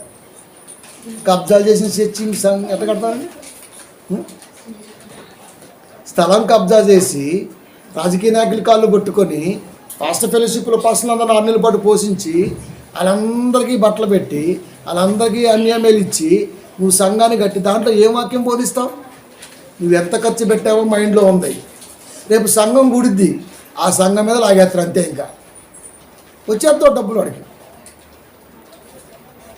మనం ఎప్పుడో చెప్పాలనుకున్నాం, కబ్జా స్థలాలపై చర్చి నిర్మాణాలు వాక్యానుసారమా అని. ఒక ఆయన అన్నాడు, అన్నయ్య ఇలాంటివి వస్తే ఉన్నదే ఇప్పుడే కొద్దిగా గోల అవుతుంది, ఇది కూడా గోల అవుతుంది అంటే ఆపిన. అది ఎప్పుడు చెప్పింది ఆ అంశాన్ని. ఇప్పటికే కొంచెం చర్చిల మీద గొడవలు అవుతున్నాయి, ఇలాంటివి వద్దులే అన్నాడు. చర్చి అయినా ఏదైనా మనం కష్టపడి మంది అనుకుంటే తృప్తిగా బోధించగలం. ఓరి కబ్జాలు చేసి అది చేసి రచ్చ చేసి మన ఇల్లేమో కొండమే కట్టుకుంటాం, ఏమో మురికల్లా కడుతుంటాం. చర్చి డ్రైనేజీలు ఎట్ట కడతారు రా చర్చిని, నీ తలక మనిషినోడ. చర్చి ఎక్కడ ఉండాలండి? మన ఇల్లు ఎక్కడ ఉంటుంది? మన ఇల్లు పక్కన మురికాల పక్కన కట్టుకుంటామండి మనం. మన ఇల్లు ఎక్కడ ఉంటుంది? నీట్గా ఉండాలా, మంచి ప్లేస్ ఉండాలా, మంచి వెంటిలేషన్ ఉండాలా, బాగుండాలా. మరి చర్చి ఎక్కడ ఉండాలా? మురికంపు రావాలా, ఆ శవాల వాసన రావాలా. ప్రతి కొంపలో ఉన్న డ్రైనేజ్ వాటర్ అంతా చర్చిని టచ్ చేసుకుంటూ పోవాలి. ఎందుకు వాడు బతికి ఇంకా చెప్పాలన్నాడు దేవుడు అంతే. అది శృంగార దేవాలయం పదం బైబిల్లో ఉంది. అంటే ఆ చర్చి ఎంత శృంగారం ఉంది చూడండి, ఎంత ఐపులో ఉంది చూడండి. అది దైవ మందిరం ఎప్పుడు కూడా నీతిగా నిజాయితీగా ఉన్నటువంటి స్థలంలో ఉండాలి. అది ఖచ్చితంగా స్వాస్థ్యంగా ఉండిపోవాలి. కబ్జాకోరులు కబ్జాలు చేసే కట్టే స్థలాల్లో వాక్యం విన్న దేవుడు ఇది రాసి పెట్టుకోవాలి ఎవడైనా కానీ. అందుకే చెప్పమన్నాడు, వారి నోళ్ళు మూయింపవలను, అట్టివారు ఉపదేశింపకూడని వాటిని దుర్లాభము కొరకు ఉపదేశించుచు కుటుంబములనే పాడు చేయుచున్నారు. వాడి నమ్మిపోయే ప్రతి కుటుంబం కూడా ఆగమైపోతుంది, వాడికి తెలియటం లేదు. ఎప్పుడు తెలుస్తుంది? అన్నీ పోగొట్టుకున్నాక తెలిసింది. అప్పుడు దాకా ఏమీ తెలియదు. అన్నీ పోగొట్టుకుంటాడు. ఒకడున్నాడు కొత్తగా పెళ్ళైనోడు, పేర్లు ఎందుకులే. అత్తగారి ఊరు పోవాలంటే నీకు 400 రాను పోని 800, 1000 రూపాయలు, నాకు 1000, 2000 ఆడ మధ్యలో ఖర్చులు 3000, ఎందుకు బొక్క లొట్ట అని అనేవాడు. చర్చిలో 10,000 అప్పులు చేసి 10,000, 15,000 ఎంత పొడుగు ఒకటి ఎత్తడు ప్లాస్టిక్ది పెట్టుకుని ఫోటో తీసుకుంటా. ఎన్ని ఉన్నాయరా అంటే 15 దాకా ఉన్నాయి. ఎంతరా కాస్ట్? 1,50,000. మరి ఇంట్లో బట్టలేరా అంటే తెగిపోయిన ముడేసిన దండం ఒకటి, అక్కడక్కడ చినిగిపోయిన డయర్లు, కాలిపోయిన ప్యాంటు, కుట్లుడిపోయిన ప్యాంట్లు, ఇది ఒకటి బతుకు. అంటే దేవుడు నువ్వు దరిద్రంగా ఉండి నాకేమన్నాడా? అప్పుడు చెప్పిన వాక్యం ఒరే ఇదిరా అంటే కథం. ఇప్పుడు ఏ క్లాస్గా మనం చెప్తేనే లేకపోతే ఉండదు బతుకు. దేవుడి వాక్యం అంత గొప్పది. మరి అంటే దేవుడు ఏం కోరుకుంటాడంటే, ఏ తండ్రి అయినా తన పిల్లలు ఇరిసిన బట్టలతోనో మాసిపోయిన బట్టలతోనో ఉండడానికి ఇష్టపడరు. పిల్లలు మంచిగా అందంగా ఉన్న దాంట్లో నీట్గా ఏ తండ్రిని కోరుకుంటాడు. అంబానీలాగా 200 కోట్లు పెట్టి సెట్ కొనలేకపోవచ్చు, కానీ 200 రూపాయలు పెట్టి కొనగలడు సెట్ పిల్లలకి. ఏ తండ్రి అయినా సరే చినిగిపోయిన బట్టలు పిల్లలకి వేసుకుంటే సంతోషపడేవాడు ఉండడు లోకంలో, నాకు తెలిసి. కానీ కాపురు అంటాడు, సంఘం ఎప్పుడు కేతాగా ఉండాలి, సంఘం ఎప్పుడు తగ్గి ఉండాలి, సంఘం ఎప్పుడు చినిగిపోయిన చెప్పులు వేసుకోవాలి. అది ఎందుకు? మా సంఘం పేద సంఘం ప్రభువా. భేద సంఘం కాదురా, భేద సంఘంగా ఉంచావు. అది చెప్పాలి. ఖర్చు తగ్గించుకోండి, అవసరాలు తగ్గించుకోండి, పిల్లలు ఉన్నారు, లవ్ జీవితం ఉంది, వాక్యం ఉంది, దాన్ని ముడిపెట్టుకోండి, దేవుడు తోడుగా ఉంటాడు, మీరు లేవాలి పైకి అని బోధించే కాపరి కావాలి. కానీ పేదరికం బాధపడకమ్మా, దేవుడిని ఆస్తుని ఉఫ్ఫని వస్తాడంటే ఎట్లా అవుతాడండి? లేవాలి, బయటికి వెళ్ళాలి, పని చేసుకోవాలి. 1 రూపాయి వస్తే పావుల ఒకదానికి, పావుల ఒకదానికి, 10 పైసలు ఒకదానికి, 10 పైసలు ఒకదానికి, అన్ని పోపు డబ్బాలు 5, 10 దాచుకోవాలి. పైగా దాంట్లో మళ్ళీ దేవుడి కొంత తెచ్చుకుంటూ వెళ్ళిపోతూ ఉండాలి. అది మన ఇష్టంతో ముడిపడి ఉంటుంది. ఇన్ని చేసుకుంటే కానీ రేపు ఫ్యూచర్ అనేది బ్రైట్గా ఉండదు. ఏది భేద విధ ఒక ఆయన అంటుంటాడు భేద విధవరాలు. మనకి యాక్టింగ్ రాదు, నేర్చుకున్నా కూసేపు. భేద విధవరాలు తనకున్నదంతా వేసింది అని అర్థం ఏంటి? నీ నెల శాలరీ కూడా నాకు వేసేసి నువ్వు సంకనాకి పో, నేను సంకనాకి వేసుకుంటూ ఫారెన్ పోతా. అది ఈడేమనుకుంటాడు? నిజమే, ఆశే కదా మరి. గొడ్లుడు నీళ్ళలో పడింది, దేవత ప్రత్యక్షమైందంట. నరుడా ఏం పడింది అందంట. అమ్మా నాది గొడ్లో పడింది అమ్మా అంటే భలా మెచ్చిత్రి ఇంకో బంగారు గొడ్లు అందంట. అరే అని ఈసారి బంగారు గొడ్లు ఇచ్చిందంట. ఏం పడింది అందంట. బంగారు గొడ్ల పడిందమ్మా నువ్వు ఇచ్చిందంట. ఈసారి వజ్రం ఇచ్చిందంట. మళ్ళీ వజ్రం పడేసిందంట. ఏం పడిందంట. వజ్రం కంటే ఇంకా ఏముంటుంది గొప్పది? ఇంకా ఏదో ఆశించి అమ్మా నువ్వు వజ్రం ఇచ్చావు, ఆ వజ్రం దగ్గర ఉన్న బంగారం అంతా కరిగించి దానికి మళ్ళీ పిడిగా అంటించాను, ఇప్పుడు రెండు పడ్డాయి అమ్మా అన్నంట. అంటే బంగారం వజ్రం కలిపి. ఈ చెట్టు మీద ఉన్నోడు ఎప్పుడు దీన్ని చేయించిండు, పిడి ఎప్పుడు పెట్టిండు, ఆ దేవత వెంటనే మళ్ళీ తీసుకొచ్చి ఆ గొడ్డలో ఇచ్చిందంట. ఒక నీతి సామెత ఎక్కడో చదివేది. అంటే ఆశకి అద్దు పొద్దు ఏముండదా? మనిషి ఆశ వాక్యంలో ఉండాలి. ఆశ గల ప్రాణమును దేవుడు తృప్తిపరుస్తాడు. నీ ఆశ ఏంటో తెలుసా? వాక్యం. ప్రభు నాకు వాక్యం అందాలి, ఇగో ఇంత జాగ్రత్తగా బతికే తలంపుతో వాక్యం ఉండాలి, ఏమి ఆశించిన వాడిగా నన్ను నేను నిలబెట్టుకోవాలి, ఇది కావాలి ప్రభు నాకు అని అడుగు. సొలొమోను అదే అడిగాడు, మహాజ్ఞానాన్ని అడిగాడు. ఆయన రాజ్యాన్ని రాసుల్ని అన్నీ ఇచ్చేశాడు. ఇవన్నీ మనకు బైబిల్లో ఉన్నాయి. మనం ఏం అడగాలో కూడా బైబిల్లో ఉంది. ఏకంగా మనం ఈరోజున ఏం అడగం మనం. కాబట్టి చెమట కారునట్లు శ్రమ పెట్టి దేహంబు గణన చేసి కుడవలయు. కష్టపడి ఒళ్ళొంచి సంపాదించుకున్న దాంతో నువ్వు నీ కుటుంబం హ్యాపీగా తినగలిగిన రోజున నువ్వు బోధన పద్ధతిని మార్చవు, చంపవు. కల్పిత కథలతో సంఘాన్ని సాధవు, చమత్కారాలతో సంఘాన్ని సంతోషింపచేయవు, కుయుక్తి ఆలోచనతో వెండి బంగారాల వస్త్రాలు ఆశించవు. నువ్వు ఆశించేది ఏంటి తెలుసా? నమ్మి వచ్చిన వాడికి వాక్యంగానే చెప్పే మనసు. ఇది కాపరికి కావాల్సింది. విశ్వాసం కూడా అదే కావాలి. ఇది సంఘం అంటే. లాస్ట్ మాట అందుకేం చెప్పాడు తెలుసా?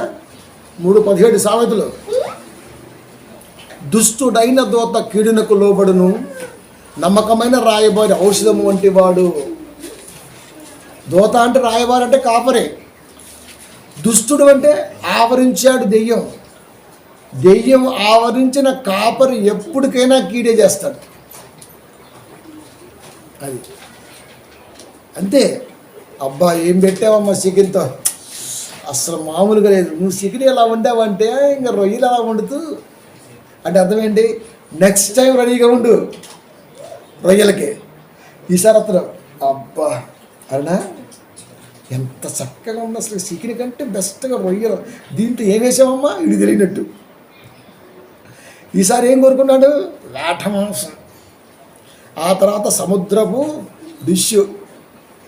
ఇక అంతే, నెలకు 1-2 సార్లు దర్శనం, ఒక్కొక్క కిలో 800 రూపాయలు పెట్టి తెప్పించటం, హ్యాపీగా తినటం. అది జీర్ణం వాతాపి జీర్ణం బదులు హల్లెలూయా ప్రైజ్ ది లార్డ్ ఆమేన్ ఆశీర్వదించటం, ఇంటికి రావడం.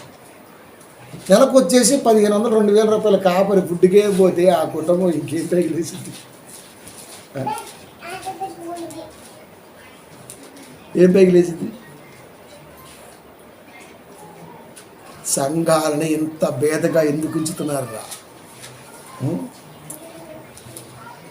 ఎందుకు ఉంచుతున్నారు?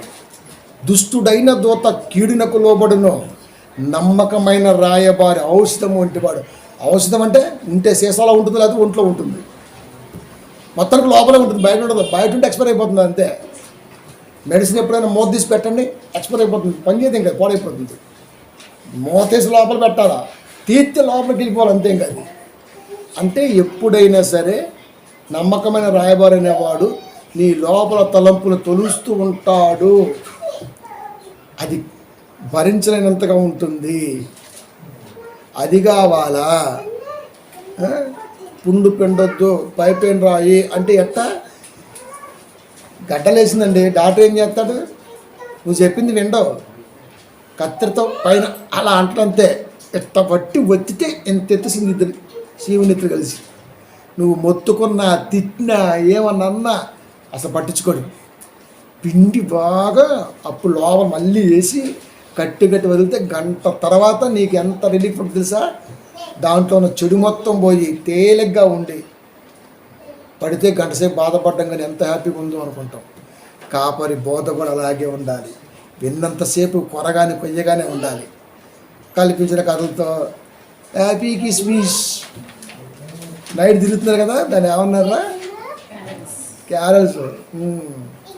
క్యారల్స్ అంటే ఇంగ్లీష్ డిక్షనరీలో చూడండి రా దరిద్రులారా. ఇంగ్లీష్ డిక్షనరీ ఉందా? వాడు ఉంది కదా, దాంట్లో ఏమో చూడండి.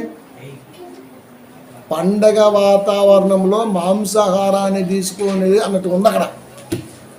క్యారల్స్ అంటే ఇంగ్లీష్లో అది మాంసాహారం బుధించిన వాతావరణం ఇలాంటి విధానం, అది క్యారల్స్ అంటే డిక్షనరీలో ఏముందో కూడా తెలియదా? అర్థాలు తెలియదా? ఓహో, చదువు లేదా? మరి అయ్యగారు ఎలా అయ్యాడండి వీడు? అదొక విందు, మాంసాహారముతో ఉన్నటువంటి ముడిపడినటువంటి ఒక పసందు అలా ఉంటుంది అక్కడ క్యారల్స్ అంటే ఇంగ్లీష్లో.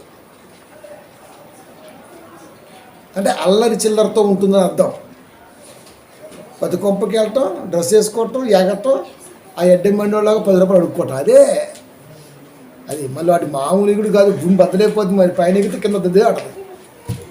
మనం ఊకుంటామా? 10 రూపాయలు సందా వేస్తాం. అర్థం ఏంటి? కొత్త బిచ్చగాడు వచ్చిండు, కిస్మిస్ తాత, ఆ టైప్ ఇస్తున్నాం. ఇదండి, ఇది నేర్పారా? చదువు లేక, 66 పుస్తకాల జ్ఞానం తెలియక, యేసుక్రీస్తు వారి మహాశక్తిని ఈ రోజున నిర్వీర్యం చేస్తుంటే ఎంత బాధేస్తుందో నాకైతే. ఏం చేయగలం చెప్పండి? ఏదో చేయాలనిపించింది, అందుకనే మళ్ళా నెట్టోడికి ఫోన్ చేసిన, వీటికి కాంటాక్ట్ తీసుకున్న, ఈ చర్చిని త్వరలో స్టూడియో మోడ్లో చేయాలి. నా కోరిక అది. చేసి తీన్వారు మల్లన్న కంటే ఎక్కువ హైప్తో ఈ రోజున మళ్ళీ దాని సేవను డబుల్ చేయాలి. అది ఎక్కడ కొడితే లోకానికి లైవ్ వెళ్ళిపోవాలి. అది ఇప్పుడు మన ముందున్నటువంటి పెద్ద సవాలు. నేను దేవుడికి వడంబడికి చేసుకున్న విధానం అది. కనుక ప్రియమైన దేవుని పిల్లారా, మన బ్రతుకు కాలంలో ఎదుటి వాళ్ళ మేలే కోరాలే తప్ప వాళ్ళ నుంచి ఏమీ ఆశించకూడదు. అందుకే క్రిస్మస్కి మనం చాలా అవుతుంది భోజనాలు పెట్టుకుంటున్నాం. ఆలోచించా, పిల్లలకి భోజనాలు పెట్టామనుకో, వాళ్ళు ఇంటికి వెళ్ళిపోయి అందరూ కూడేసి అంత అయిపోద్ది. ఎందుకు వచ్చిన గోళ? క్యాటరింగ్ ఇచ్చేద్దాం. అది చెప్పేసిన, రే 1 గంట కల్లా రావాలి, మరి పంపించేస్తాను. ఇక జస్ట్ తినేసి వాడికి ఫోన్ చేస్తే తీసుకొచ్చి వెళ్ళిపోతాం. అంటే పిల్లలకి ఏమాత్రం భారం తగలకూడదు. పిల్లలు మంచి వాక్యం వినాలి, హ్యాపీగా రోజు తినాలి. చాలా అవుతుంది మనం భోజనం చేయక అనిపించింది నాకు. చేద్దాం, దేవుని చేత మళ్ళీ జనవరి 1 కూడా చేద్దాం.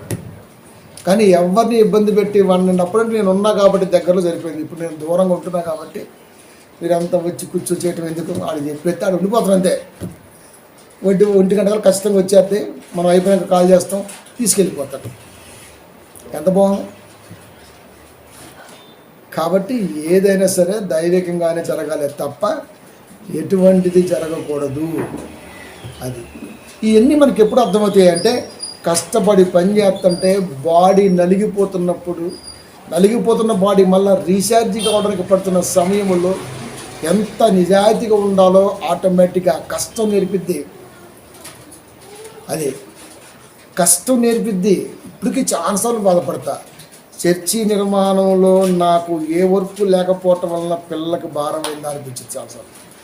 అదే ఇప్పుడున్న పీక్స్లో ఉండుంటే దగ్గర కూడా అనిపించలేదు, మళ్ళీ దూరం కూడా కొడమని చెప్పేవాడిని. అది అఫ్కోర్స్ దైవ నిర్ణయం, పిల్లలందరూ చేయి ఉండాలేమో. అందుకే నన్ను కొంచెం వెనక్కి నెట్టాడు, మిమ్మల్ని ముందు నెట్టాడు, మళ్ళీ ఒక సంతోషం. ఏదేమైనా అది మాత్రం కొంచెం బాధగానే ఉంటుంది. ఎన్ని ఉన్నా పిల్లల మీద ఒక 40,000 80,000 బడ్డీని పడిందా, ఒక నెల కష్టం పడిందా అనిపిస్తుంటుంది. అది ఇప్పుడున్న రేంజ్లో ఉన్నా అనుకో అస్సలకే. కాబట్టి ఏదైనా సరే సంఘంలో జరిగింది కాబట్టి ఆ ఆశీర్వాదం అనేది మీ జీవితాలకి గొప్ప ప్లస్ తప్ప మైనస్ అయితే కాదు. ఎందుకంటే అందుట్లో నేను ఆశించింది ఏమీ లేదు. మన ప్రతి కష్టం, చర్చిని కట్స్ చేస్తే వచ్చిన ఇనప ముక్క కూడా స్క్రాబ్లో వేసి చర్చి కూడా అయ్యగారింటికి పావల కూడా రాలా. ఆ స్క్రాబ్ అవన్నీ కలిపి 40,000 వచ్చాయి. అవన్నీ దేవుడికి పెట్టేశాం. మీరు కష్టపడ్డారు, నెల రోజుల పాటు 40 రోజుల పాటు తమ్ముడు కష్టపడ్డాడు, 80,000 రూపాయలతో మీరు కుమారగారులు కష్టపడ్డారు. మీకు మీకు మీకు అనిపించింది మీరు చేశారు. ఏది చేసినా సంఘానికే. ఎక్కడైనా మీ మనసులో నేను దేవుడికి పెట్టా అన్న తలంపు వస్తే ఆ కోతులోలాగా మీరు అవుతారు. అది కోతులోనే ఎందుకంటానంటే వాడు నిజంగా కోతులోడే. ప్రతిసారి నేను దేవుడికి పెట్టాడు. దేవుడికి పెట్టినట్టు దేవుడికి ఎవడో పెట్టాడు చెప్పండి. చినిగిపోయిన కడ్డారు నేను చూసి నేను కొనిపెట్టే కడ్డారు తెలుసా మీకు? దండి మీద ఆరేస్తే నేను చూసి నేను కొనిపెట్టే కడ్డారు చినిగిపోయిన డ్రాయర్ని. దేవుని మనసులో ఎప్పుడు తగ్గింపే ఉండాలా. అది హెచ్చించుకోవడానికి ప్రయత్నం చేస్తే నేనేమన్నాం అది. కాబట్టి నేనే అన్నీ తగ్గించుకుంటున్నా. నాకెందుకు, నా బాధ్యత ఏంటి, నేను ఇది చేయాలనుకున్నా, చేయాలంతే. నేను మీ పని ఏంటి, అది చేయాలంతే. నేను 1 గంట లేట్ వచ్చి మీరు ఏం చేశారు, మంచిగా నడిపిస్తున్నారు, వెరీ గుడ్. అలవాటైపోద్ది మీకు కూడా. నాకు కొన్ని హైప్స్ ఉన్నాయి, అవి నేను చూసుకోవాలి. కొంచెం హార్డ్ వర్క్ ఎక్కువ అవుతుంది, అది నేను చూసుకోవాలి. ఇదన్నీ చూసుకోవాలి. కాబట్టి ఏది చేసినా దేవుడి దగ్గర తగ్గింపు గల మనసుతో చేస్తేనే రేపటి రోజు నిన్ను ఈ స్థితిలో నిలబెడతాడు. రేపు ఇంటర్వ్యూలో కూడా పక్కన కూర్చొని క్వశ్చన్కి ఛాన్స్ ఉంటుంది. అది ఇలా ఉంచుతాం సంఘాన్ని. చెప్పా ఎప్పుడో స్టూడియో చేద్దామని. ఒకేసారి కాదు, నాకున్న సమయాన్ని కేటాయిస్తూ కొంచెం చేస్తూ ముందుకు వెళ్ళిపోతూ ఉంటాం మనం. కాబట్టి ఎంత తగ్గి దేవుళ్ళలో ఉంటే అంత ఆశీర్వాదకరంగా, అంత జ్ఞానంగా మనం ఎదగలం. అది దీని వెనకాల ఏముంది అంటే వాక్యం విమర్చుకోవటం ఉంది. కనుక దేవుడు వాక్యాన్ని పంపించడం కొరకు మనం ఎంత తగ్గితే అంత మంచిది. ఆ తగ్గింపు ఎలా వస్తుంది అంటే ఏ స్వార్థం లేకుండా, ఏమీ ఆశించకుండా ఉన్న తలంపు ఉండాలంటే ఇదిగో కష్టపడమన్నాడు. అది 2వ దశలోనిక 3:12 సామెతకు అర్థం చెబుతున్నా, క్లోజ్ చేస్తా. 3:12 నెమ్మదిగా పనిచేయచ్చు, సొంతముగా సంపాదించుకున్న ఆహారము భుజింపవలెనని మన ప్రభువైన యేసుక్రీస్తు పేరిట వారిని ఆజ్ఞాపూర్వకముగా హెచ్చరించి చెమట కారునట్లు శ్రమ పెట్టి దేహంబు గడన చేసి కుడువలయు అంటే 2వ దశలోనిక 3:12 నెమ్మదిగా పనిచేయచ్చు. నెమ్మదిగా అంటే అప్పుడు దాకా అయ్యగారు గొల్లం కదా, మరి సంఘమే పోయి బతుకుతున్నారు కదా. రే తప్పు అని చెప్పాడు పౌలు గారు. పని చేయండి, ఒళ్ళు ఇప్పుడు ఉంచండి. సొంతముగా సంపాదించుకున్న ఆహారమును భుజింపవలెనని, నీ కష్టార్జితముతో సంపాదించిన ఆహారమే తినాలి తప్ప నువ్వు గృహ దర్శనాల పేరుతో మరొక పేరుతో సంఘానికి వెళ్ళేసి వాళ్ళ మీద బడేసి తినవాకని చెప్పాడు. అప్పుడే చెప్పాడా? సొంతముగా సంపాదించుకున్న ఆహారమును భుజింపవలనని మన ప్రభువైన యేసుక్రీస్తు పేట వారిని ఆజ్ఞాపూర్వకముగా హెచ్చరించుచున్నాను. కాపరనేవాడు సొంతంగా పనిచేసి తినాలన్నది దైవాజ్ఞ. దీన్ని మితిమీరితే నీకు గ్యాస్ట్రిక్తో సహా నీ పొట్ట పెట్టిపోతుంది. అందుకే ప్రతి కాపరి సావు ఎంత భయంకరంగా ఉంటుందంటే హార్ట్ అటాక్ అంతే. ఇంకా ఒక్కసారి స్ట్రోక్ వస్తాడు బతకడం. ఇంకా నిజం, కాపర్లకి ఈ రోజున 99% హార్ట్ స్ట్రోక్ ఎందుకయ్యా అంటే వాడు హృదయంలో ఆలోచన చేశాడు, సంఘం మీద పడి బతికేద్దాం, కష్టపడకుండా నడి మంచంలో కూర్చొని తిందాం. అది అందుకనే హార్ట్ ఎదురు తిరిగింది. అది అటాక్ అంటే అర్థం ఏంటి? హృదయము ఎదురు తిరిగినది అంటే నీ మనస్సు, నీ మనస్సాక్షి నీకు ఎదురు తిరిగినప్పుడు నీకు సావే తప్ప మరొక దారి లేదు అని చెప్పాడు. దానికి పెట్టిన పేరు ఇంగ్లీష్లో హార్ట్ అటాక్. అటాక్ అంటే అర్థం ఏంటి? దాడి. మనసు దాడి చేస్తుందా? సిగ్గుండాలి మరి. నా మనసు నా కంట్రోల్ ఉన్న దాడి చేయడం ఏంటి అసలు అనుకోవాలి. కాబట్టి సొంతంగా పనిచేయి, ఆ పొల్లుంచిగా ఇష్టం, నువ్వు సంపాదించింది తిను, అప్పుడు నేను మెచ్చుతాన్నాడు దేవుడు. అలాంటి తత్వం ఉన్నోడు ఎవడైనా నాకులాగే మాట్లాడతాడు, ఇంత స్ట్రైట్గానే వాక్యం చెప్తాడు.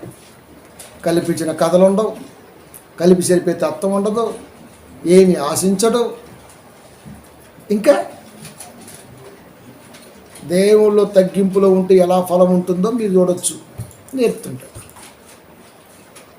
ఇలా నేర్పనుని ఖచ్చితంగా టార్గెట్ చేసి తీరుతాం మనం. కాబట్టి కాపర్ అనేవాడు ఔషధము లాంటి వాడు, మెడిసిన్. అది కాపర్ అంటేనే మెడిసిన్ అర్థం. దేవుడు వాక్య సారాన్ని, రసాన్ని మనుషుల్లోకి, బలహీనతలోకి ఎక్కించగలిగేవాడు డాక్టర్, వాడే కాపరు. కాబట్టి దేవుడు ఆ స్థితిలో మనల్ని పెడితే ఈ రోజున దుష్టుడికి లొంగిపోయి, లోకాశలకి పేరాశలకి వంగిపోయి, సంఘం మీద పడి సంఘాలు ఆగం చేస్తూ, ఆదివారం సేవ పేరుతో ప్రతి నెలలో మొదటి ఆదివారం ఆత్మీయ ఆహారం పేరుతో వందలాది రూపాయలు డ్యూటీ చేస్తున్నాడు ఈ డ్యూటీగాడి. కాబట్టి చెమట కారునట్లు శ్రమ పెట్టి దేహంబు గడన చేసి కుడువలయు. ఇది సొంతంగా నెమ్మదిగా పనిచేయచ్చు, సొంతంగా సంపాదించుకున్న ఆహారం భుజింపుకోవాలని మన ప్రభువైన యేసుక్రీస్తు పేరిట వారిని ఆజ్ఞాపూర్వకముగా హెచ్చరిస్తున్నాను. 15వ శతాబ్దంలో వేమన గారు చెబితే, మొదటి శతాబ్దంలో పౌలు గారు దేవుడి ద్వారా ఎప్పుడో పలికారు.